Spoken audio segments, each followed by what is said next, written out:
আমন্ত্রণ জানাচ্ছি আপডেট সংবাদে। শুরুতেই জানিয়ে দিব গুরুত্বপূর্ণ শিরোনাম, এরপরেই থাকবে বিস্তারিত।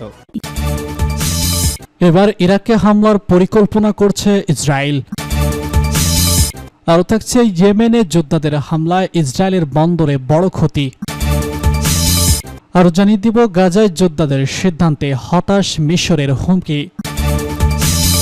আরও থাকছে গাজায় শিশুদের ভয়ঙ্কর পেরেক ভর্তি ড্রোন বোমা দিয়ে মারছে ইসরায়েল।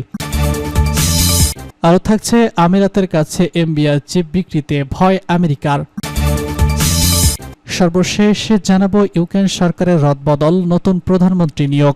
শুনছিলেন সংবাদ শিরোনাম, এখন বিস্তারিত। তার আগে অনুরোধ থাকবে ভিডিওতে একটি লাইক দিন এবং কমেন্টস করে জানিয়ে দিন কোন জেলা থেকে বা কোথা থেকে আমাদের সঙ্গে যুক্ত রয়েছেন।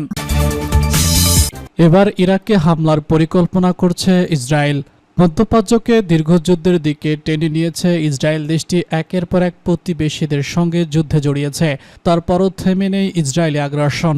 সম্প্রতি সিরিয়ার অভ্যন্তরীণ ইস্যুতে হস্তক্ষেপ করেছে ইসরায়েল, চালাচ্ছে একের পর এক হামলা। এরপরও বড় অশনি সংকেতের ইঙ্গিত পাওয়া যাচ্ছে। ইরাকেও হামলা চালাতে পারে ইসরায়েল, আর এমন আশঙ্কার কথা জানিয়েছে ইরানের কুদস ফোর্সের কমান্ডার ব্রিগেডিয়ার জেনারেল ইসমাইল কানি। মঙ্গলবার কয়েক ঘন্টার মধ্যে ইরাক সফরে যান তিনি। সেখানে তিনি ইরানের শীর্ষ কর্মকর্তা, রাজনৈতিক নেতা এবং তেহরান ঘনিষ্ঠ সশস্ত্র কমান্ডারদের সঙ্গে সাক্ষাৎ করেন। সেখানেই এমন সতর্কবার্তা উচ্চারণ করেছেন তিনি। ইরানি কর্মকর্তাদের বিশ্বাস, ইরাকেও হামলা চালাতে পারে ইসরায়েল। সূত্র জানায়, কানি সতর্ক করে দিয়ে বলেছেন, ইসরায়েলের সম্ভাব্য হামলায় ইরাকের গুরুত্বপূর্ণ ব্যক্তি এবং স্থাপনাকে টার্গেট করা হতে পারে। সম্প্রতি ইসরায়েলের সঙ্গে নতুন করে সম্পৃক্ততা দেখা দিয়েছে ইরাকের। দেশটির প্রধানমন্ত্রী মোহাম্মদ শিয়া আল সুদানি সম্প্রতি ইসরায়েলের কড়া সমালোচনা করেন। তিনি জানান, ইরানে হামলা চালাতে অনুমতি ছাড়া তাদের আকাশসীমা ব্যবহার করছে ইসরায়েল। এজন্য ইসরায়েলের বিরুদ্ধে জাতিসংঘে নালিশও দেয় বাগদাদ। ইয়েমেনের যোদ্ধাদের হামলায় ইসরায়েলের বন্দরে বড় ক্ষতি।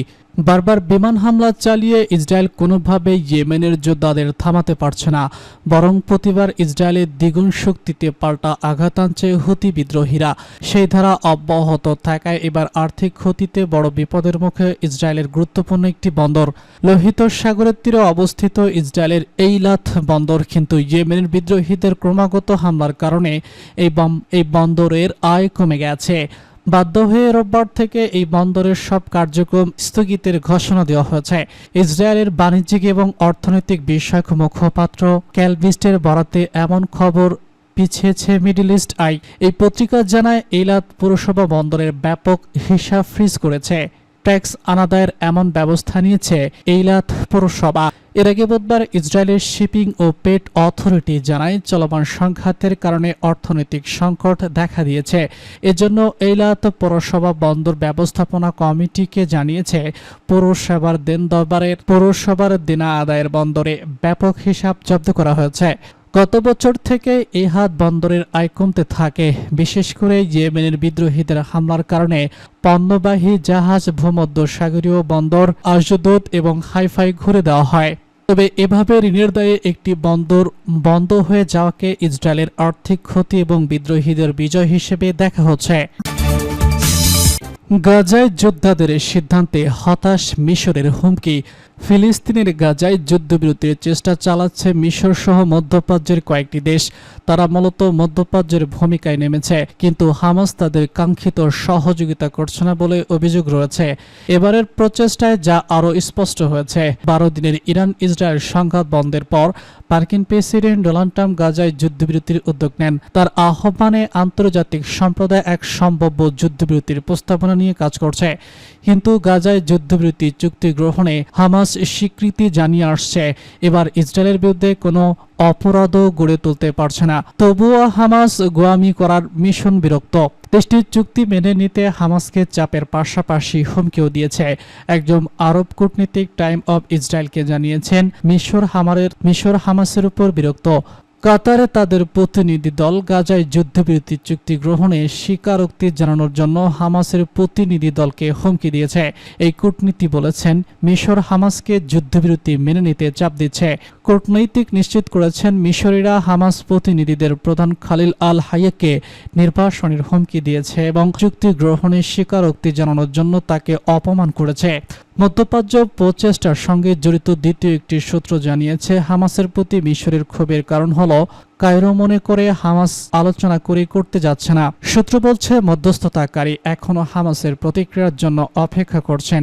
এই সপ্তাহে ইসরায়েলের কর্তৃক জমা দেওয়া নতুন শর্তে 60 দিনের যুদ্ধবিরতি নিয়ে নতুন একটি প্রস্তাবনার আলোচনার টেবিলে রয়েছে। হামাসের প্রতি হতাশা থাকার সত্ত্বেও সূত্রটি বলছে সমস্যাটি সমাধানযোগ্য কয়েকদিনের মধ্যে একটি চুক্তি সম্ভব। গাজায় শিশুদের ভয়ঙ্কর পেরেক ভর্তি নতুন বোমা দিয়ে মারছে ইসরায়েল। ফিলিস্তিনের গাজায় নতুন ভয়ঙ্কর বোমা ব্যবহারের অভিযোগ উঠেছে। বিশেষ করে শিশুদের হত্যা করতে ও বোমা দিয়ে হামলা করছে ইসরায়েল। সম্প্রতি নিহত শিশুদের সুরক্ষা হলে স্থানীয় চিকিৎসক দল বিষয়টি নিশ্চিত হয়েছে। চিকিৎসক সূত্রে আল জাজিরাকে জানিয়েছে ইসরায়েলি হামলায় গাজা জুড়ে শুক্রবার ভোর থেকে কমপক্ষে 30 জন ফিলিস্তিনি নিহত হয়েছে।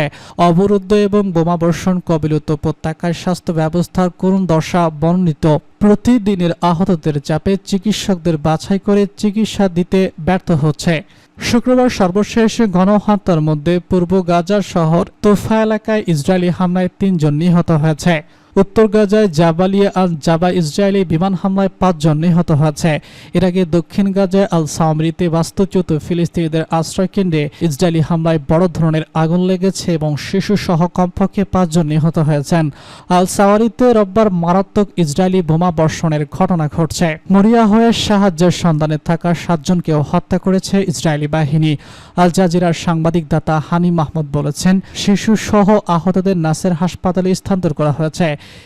কিছু ক্ষত ড্রোন হামলার সাথে সামঞ্জস্যপূর্ণ বলে প্রমাণিত হয়েছে। তিনি বলেছেন ড্রোন ক্ষেপণাস্ত্রগুলোতে পেরেক ধাতু এবং ধারালো পদার্থ থাকে যা বিস্ফোরণের পর অতি গতিতে ছড়িয়ে পড়ে আঘাত আনে, ফলে অভ্যন্তরীণ রক্তপাত হয়। এই কার্যক্রমগুলো ক্রমবর্ধমান এবং বিশাল জনসমাগম বজায় বা পানির জন্য লাইনে দাঁড়িয়ে থাকা লোকদের লক্ষ্য করে করা হচ্ছে। মাহমুদ আরও যোগ করেন ইসরায়েল ভিন্ন অস্ত্র ব্যবহার করার দাবি করছে। আমরা তখন মাটিতে তাকাই তখন আমরা দেখতেই পাই যে হতাহতের সংখ্যা ইসরায়েলের উপর বিপরীত। আমিরাতের কাছে এনবিআর চিপ বিক্রিতে ভয় আমেরিকার। মধ্যপ্রাচ্যের 2 সংযুক্ত আরব আমিরাতে গুরুত্বপূর্ণ ঘাঁটি রয়েছে যুক্তরাষ্ট্রের, আবার 2 দেশের মধ্যে রয়েছে প্রতিরক্ষা চুক্তিও। তবুও সেই আমিরাতের কাছে অত্যাধুনিক মার্কিন প্রযুক্তি বিক্রি নিয়ে উদ্বিগ্ন ওয়াশিংটন। আমিরাত বারবার আবেদন করলে প্রযুক্তি জায়ান্ট এমভিআর এআই চিপ কিনতে পারছে না। দ্য ওয়ার্ল্ড লিস্ট জার্নাল জানায় এর পিছনে রয়েছে চীনের ভয়। গত মে মাসে উপসাগরীয় সফরে আমিরাতেও পা রেখেছিলেন মার্কিন প্রেসিডেন্ট ডোনাল্ড ট্রাম্প। তখনই আমিরাতকে এআই প্রযুক্তিতে এগিয়ে নেওয়ার ব্যাপারে চুক্তি হয়। কিন্তু এখন আমিরাতের প্রভাবশালী জাতীয় নিরাপত্তা উপদেষ্টা শেখ তাহানুর বিন জায়েদ আল নাহিয়ানের কোম্পানির কাছে এআই চিপ বিক্রির অনুমোদন দিয়েছে মার্কিন কর্মকর্তারা। চলতি মাসের শুরুর দিকে ব্লুমবার্গ জানিয়েছিল সৌদি আরব বা আমিরাত কারো কাছে চিপ বিক্রির অনুমোদন দেয়নি যুক্তরাষ্ট্রের বাণিজ্যিক মন্ত্রণালয়। তবে বৃহস্পতিবার ওয়ার্ল্ড লিস্ট জার্নাল জানায় আমিরাতের কাছে চিপ রপ্তানির পরিকল্পনা পিছিয়ে দেওয়া হয়েছে। এই সংক্রান্ত চুক্তির নতুন শর্ত কি হতে পারে তা খতিয়ে দেখছে যুক্তরাষ্ট্র। বিশেষ করে আমিরাতের কাছে চীনের অর্থনৈতিক ও সামরিক সম্পর্ক মার্কিন নিরাপত্তা কর্মকর্তাদের মাথা ব্যথার কারণ। এই অবস্থায় মার্কিন কর্মকর্তাদের ধারণা আমিরাতের হাত হয়ে এমবিআর অত্যাধুনিক এআই চিপ চীনের হস্তান্তর হতে পারে। ইউক্রেন সরকারের রদবদল, নতুন প্রধানমন্ত্রী নিয়োগ। 3 বছর আগে ইউক্রেনে রাশিয়ার হামলা চালানোর পর নিজ প্রশাসনের সবথেকে বড় রদবদল করলেন প্রেসিডেন্ট ভলোদিমির জেলেনস্কি। এই রদবদলের মধ্যে নতুন এক প্রধানমন্ত্রী এবং অন্যান্য গুরুত্বপূর্ণ নেতাকে নিয়োগ দিয়েছে তিনি। ইউলিসা সিভিরস্কো নামে 39 বছর বয়সী উপ প্রধানমন্ত্রীকে দেওয়া হলো প্রধানমন্ত্রীর দায়িত্ব।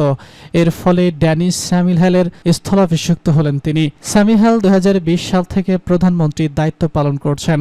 বৃহস্পতিবার পার্লামেন্টের অনুমোদনের পর ইউলিয়াকে এর পদে নিয়োগ দেওয়া হলো। ইউলিয়া প্রধানমন্ত্রী ছাড়াও অর্থনৈতিক উন্নয়ন এবং বাণিজ্য মন্ত্রী হিসেবে দায়িত্ব পালন করেছিলেন। এসব দায়িত্ব পালনের সময় আমেরিকার প্রেসিডেন্ট ট্রাম্পের প্রশাসনের সঙ্গে তার ঘনিষ্ঠ যোগাযোগ তৈরি হয়। এবছরের শুরুতে ওয়াশিংটন এবং কিয়েভের মধ্যে একটি গুরুত্বপূর্ণ খনিজ চুক্তি নিয়ে আলোচনা করার জন্য কৃতিত্ব দেওয়া হয়েছিল তাকে, যা ট্রাম্প এবং জেলেনস্কির মধ্যে সম্পর্কের বরফ গলাতে পেরেছিল।